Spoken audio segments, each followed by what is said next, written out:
K M. മാണിക്ക് പിന്നാലെ പലരും കുടുങ്ങുമെന്ന എലഗൻസ് ബിനോയ്. മാണി, ഉമ്മൻചാണ്ടി, രമേശ് ചെന്നിത്തല, ബാബു, ശിവകുമാർ എന്നിവരുടെ ചിത്രം വെച്ച ബിനോയിയുടെ ഫേസ്ബുക്ക് പോസ്റ്റ്. ഇന്ന് ഞാൻ, നാളെ നീയൊക്കെ എന്നാണ് ബിനോയിയുടെ ഫേസ്ബുക്ക് പോസ്റ്റ്. വിവരങ്ങളുമായി നികേഷ് ന്യൂസ് റൂമിൽ നിന്ന് ചേരുന്നുണ്ട്. നികേഷ്, ഈ കോഴയെ സംബന്ധിച്ച് അതിന്റെ ഉള്ളുകളികൾ ഏറെക്കുറെ അറിയാവുന്ന ആൾ കൂടിയാണ് എലഗൻസ് ബിനോയ്. സ്വാഭാവികമായും അയാൾ ഇത്തരത്തിലൊരു ഫേസ്ബുക്ക് പോസ്റ്റ് ചെയ്യുമ്പോൾ അതിന് വലിയ തരത്തിലുള്ള അർത്ഥവ്യാപ്തി ഉണ്ടാകുന്നുണ്ടോ?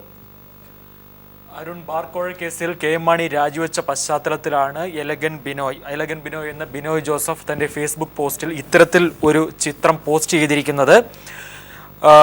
പലരും തങ്ങളുടേതായ അഭിപ്രായം, മാണിയുടെ രാജിയെ തുടർന്ന് പലരും തങ്ങളുടേതായ അഭിപ്രായങ്ങൾ ഫേസ്ബുക്കിലും മറ്റ് സമൂഹ മാധ്യമങ്ങളിലും നിരന്തരം പോസ്റ്റ് ചെയ്യുന്നുണ്ട്. അത്തരത്തിൽ ഒരു പോസ്റ്റാണ് ബിനോയ് ജോസഫ് എന്ന എലഗൻ ബിനോയ് തൻ്റെ ഫേസ്ബുക്കിൽ കുറിച്ചിരിക്കുന്നത്. ഇതൊരു ഫോട്ടോയാണ്. ഇത്തരത്തിലാണ് ഫോട്ടോ. മാണിയുടെ ചിത്രം വെച്ചിരിക്കുന്നു. മാണി കരഞ്ഞിരിക്കുന്ന ഒരു ചിത്രമാണ്. അതീവ വ്യസനത്തോടെ ഇരിക്കുന്ന ഒരു ചിത്രമാണ് മാണിയുടേത്. അതിൻ്റെ കീഴിൽ ഇത്തരത്തിലാണ് കുറിച്ചിരിക്കുന്നത്.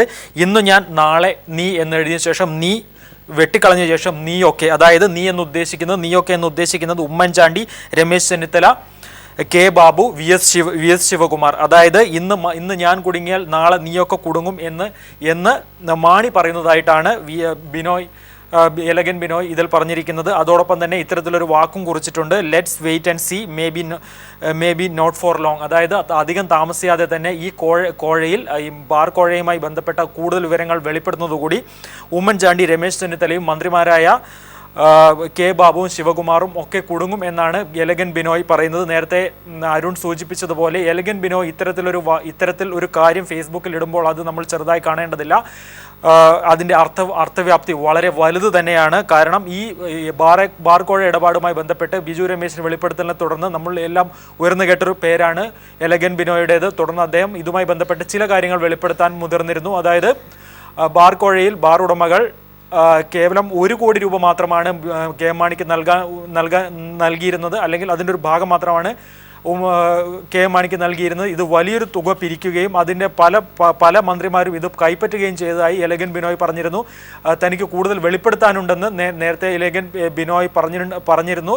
ഇതുമായി ബന്ധപ്പെട്ട് ഉയർന്നു കേട്ട ഏറ്റവും പ്രധാനപ്പെട്ട പേരാണ് കെ ബാബുവിൻ്റേത്. രമേശ് ചെന്നിത്തലയുടെ പേര് കേട്ടിരുന്നു. വി എസ് ശിവകുമാറിൻ്റെ പേരും കേട്ടിരുന്നു. ഇതിനൊക്കെ കാർമ്മികത്വം വഹിച്ചത് ഉമ്മൻചാണ്ടിയാണെന്നും എലഗൻ ബിനോയ് പ്രത്യക്ഷമായും പരോക്ഷമായും പല ഘട്ടങ്ങളിലും പറഞ്ഞിരുന്നു. അതുകൊണ്ട് തന്നെയാണ് എലഗൻ ബിനോയുടെ പോസ്റ്റ് ഇവിടെ പ്രസക്തമാകുന്നത്.